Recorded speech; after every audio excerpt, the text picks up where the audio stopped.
দুর্বিষহ গরম চলছে। আমরা প্রত্যেকে জানি যে কলকাতা শহরে গতকাল দিনের সর্বোচ্চ তাপমাত্রা পরশুর তুলনায় এক ধাক্কায় 3 ডিগ্রি বেড়ে গিয়ে একটা চূড়ান্ত কষ্টদায়ক অবস্থা তৈরি করেছিল।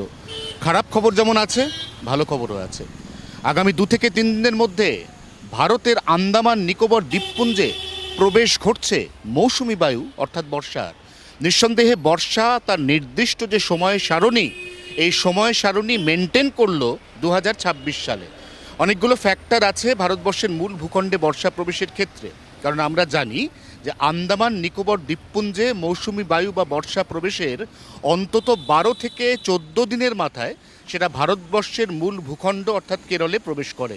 তারপর সেটা আবারও বঙ্গোপসাগরের দিকে যায় এবং পরবর্তী সময় সেটা গাঙ্গেয় দক্ষিণবঙ্গ হয়ে আমাদের এই পশ্চিমবঙ্গে প্রবেশ করে।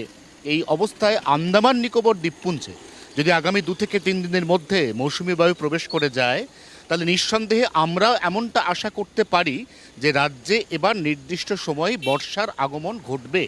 যদিও নয়াদিল্লির মৌসুম ভবন তাদের লং টার্ম ফোরকাস্ট বা দীর্ঘমেয়াদী পূর্বাভাসে জানিয়েছিল যে এবার বর্ষা সময় মতো প্রবেশ করলেও সার্বিকভাবে একটা বৃষ্টিপাতের ঘাটতি থেকে যাবে। সেই ঘাটতিটুকু পূরণ এবছর হচ্ছে কি হচ্ছে না সেই উত্তর দেওয়ার সময় এখনও পর্যন্ত আসেনি।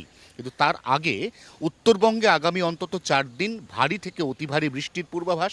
খটখটে শুকনো দক্ষিণবঙ্গের পুরুলিয়া, বাঁকুড়া, পশ্চিম বর্ধমান, পশ্চিম মেদিনীপুর, ঝাড়গ্রাম, সেখানে কার্যত তাপপ্রবাহ বা ফিল লাইক পরিস্থিতি।